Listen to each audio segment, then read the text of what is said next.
Welcome sa buhay ni CJ Salazar. Together with his family, let me introduce his three older sisters, Teddy, Bobby, Gabby, his loving mother na si Grace Salazar. Hello anak, CJ. Mom, I'm going to propose to Princess later. Ha? Magpropose ka na kay Princess ngayon? Ba't ngayon mo lang sinabi sa akin? And of course, Princess, the love of his life. Well, look what's here. Princess, will you marry me? Yes! Aba, magpapakasal na si CJ and Princess. Ano? Magpapakasal na? Oo, ate, ang bilis lang. I thought si Nicole ang makakatuluyan ni CJ. And now, this story starts here with the three sisters and the wedding. Mom and Dad, I'm getting married! Wow! That's amazing! What a great news! Basta sa wedding, ako na ang bahala sa church, sa dresses, and sa gowns. We will manage the wedding. Sure, Mom and Dad, at least I can still have a beauty rest before my wedding. Oops! Teka. Parang napakaaga at napakamasunurin naman agad dito ni Princess. Pero let's make a reverse. Gawin natin naman na may concern siya sa preparation ng kasal nila.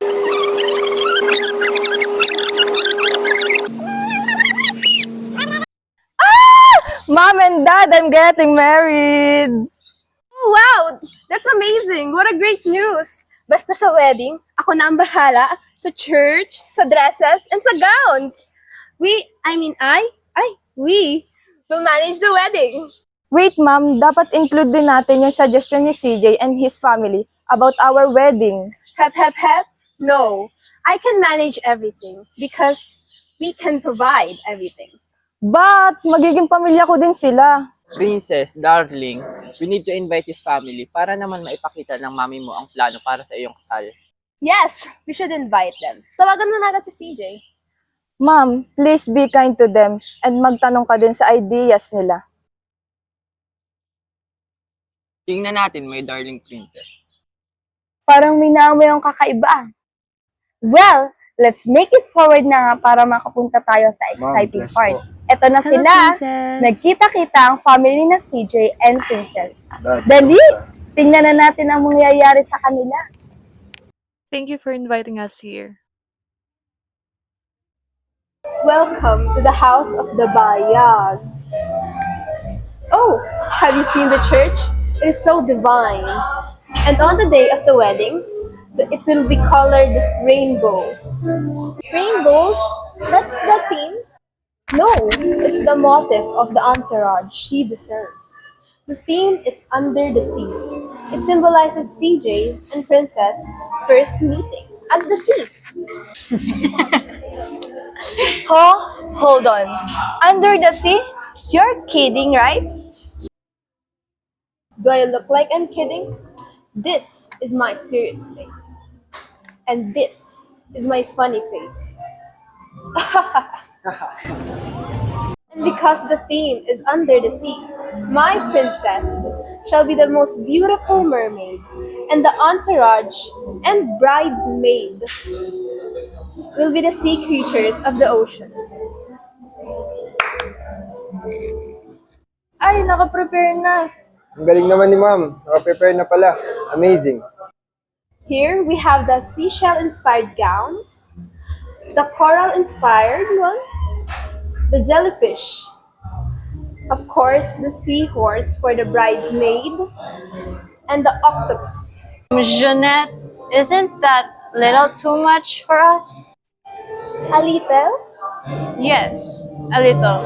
No, it's not little. It's really too much. You look worried, huh? Don't worry, Pedring has already taken care of the dresses. Pedring Magbutay is my couture since my beauty queen days. Just one look at your photos that CJ sends, he already knows your measurements. And your all expenses. So ano, yun ang contribution natin? As I've said, we have already taken care of everything. Money is not an issue, at least not for us. So you think it's an issue for us? I have never said that. My dear, is that what you think? Whatever. Well, you can think that now. Wait, stop. Medyo nagkakainitan na dito pero what if, ha? What if nagkaroon ng suggestion sa side ni CJ's?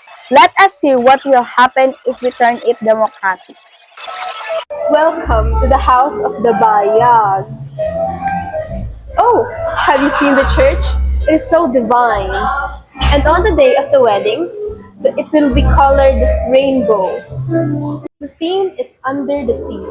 It symbolizes CJ's and Princess' first meeting at the sea. And because the theme is Under the Sea, my princess shall be the most beautiful mermaid, and the entourage and bridesmaid will be the sea creatures of the ocean. How about you, Balay? May suggestions ka ba?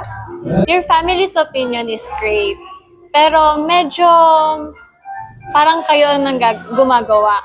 Pero baka sa mga anak ko, may suggestion ba kayo? Lalo ka na, CJ.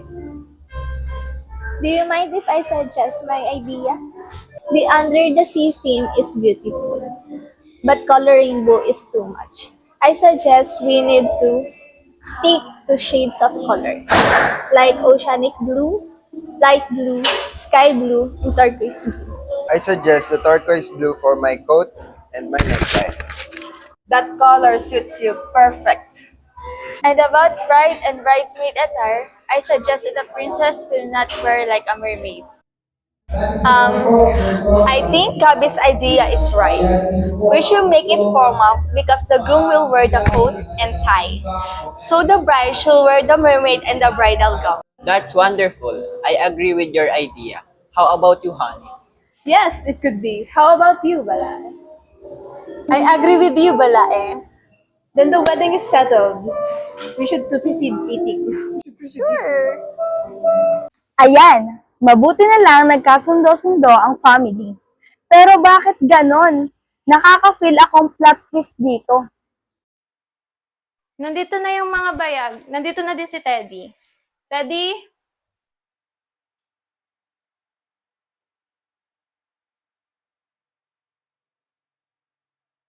Started now with the fitting? Yes. This is the design of the gown. You like it? So, Balae, this will be my gown. Yes, Mother Perla. Do you like it? Chararat. Ay, hindi ho. Kakaiba ho. Unique, oo. Mrs. Bayag, pangit ho. Hindi ho kagandahan. Hindi ho namin kayang suotin niya sa wedding. I'm sorry, di ba may napag-usapan na tayo about sa wedding na blue ang motif? Pero kailangan niyo suotin to. Ma'am, wag na natin silang pilitin. Pero mahal ang mga damit na to. Di ba bayaran na lang ho namin? Magkano ho ba yan? Each gown costs 50,000 pesos. Pautangin mo ako. Ay, hindi. Okay naman yung mga gown. Isuot na lang natin. What? Di niyo naman talaga kayang bayaran. I'll pay for all the gowns. No, no, no, no, no! Jeanette, I'm sorry, I didn't mean to offend you. Pero sobra-sobra na kasi. No, no, no, no, no! Ayusin natin to. Naniniwala ako na when it comes to family business, dapat may mag-compromise. Dahil hindi namin kayo kinonsulta sa gowns na intindihan ko kung bakit ayaw nyo itong suotin. Thank you, Balae. Ayoko naman masaya ang pinaghirapan ng asawa ko. Why we don't just play for it? Pag nanalo kayo, kahit magpantit bra na lang kayo saksal. Pero kapag nanalo kami, it's the gown, baby. Honey! Nakapag-desisyon na ako. Game! Round 1.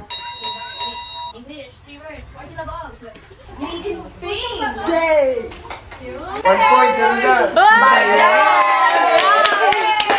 Round 2.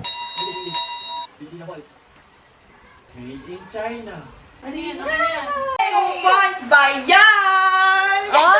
Last round. The Great Pretender.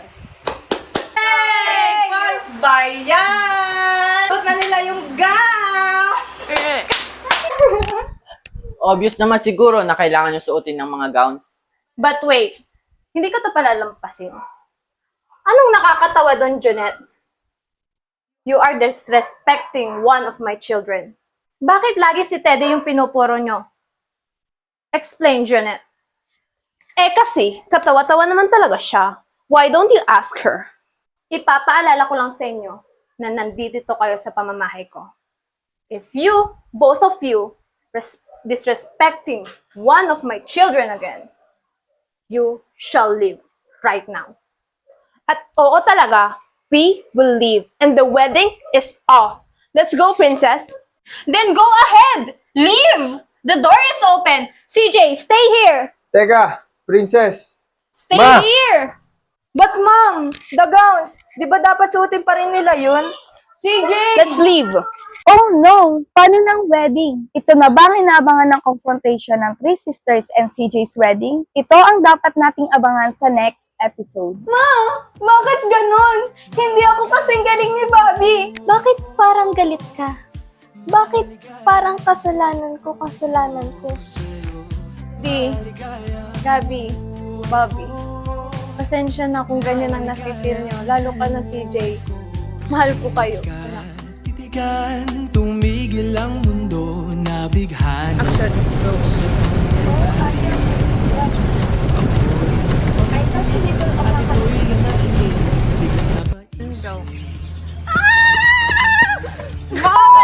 Go.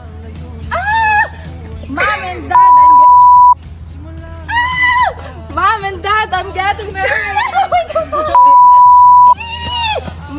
Mom and Dad, I'm getting married.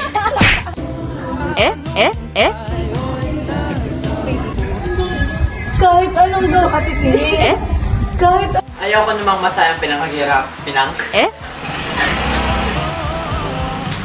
Ano na, girl? Obvious naman siguro. Obvious naman siguro. Enjoy yarn? Ano bang katawa-tawa sa anak ko? You disrespecting one of my children's. Children's? Bakit si Bobby lagi? Si Daddy. Mom, the gowns, dapat suotin.